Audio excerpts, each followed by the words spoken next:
Pasca Hari Raya Idul Fitri 1446 Hijriah, harga kebutuhan di pasar Kota Palembang masih stabil. Harga-harga sembako saat ini masih sama seperti sebelum Lebaran. Untuk harga minyak goreng, pedagang masih menjual di kisaran Rp21.000 per liter. Sedangkan telur ayam masih di Rp26.000 per kilogram dan beras berkisar Rp15.000 per kilogram. Salah satu pedagang di pasar tradisional Palembang mengatakan, meski harga sembako belum mengalami kenaikan, kondisi pasar terbilang sepi pembeli. Hal senada juga disampaikan warga Palembang. Mereka mengaku harga sembako masih stabil setelah Lebaran. Baru kemarin, ya hari ini ya buyut.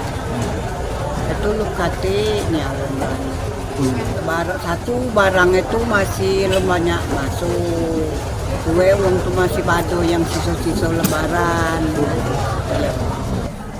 Hari dua ini ya rame kalau habis itu yang uang sebelum Lebaran itu kan barang-barang. Harapan kita barangnya ada harganya murah stabil lah. Jangan sampai naik lagi, Bu. Iya, jangan sampai naik lagi segini-gini lah.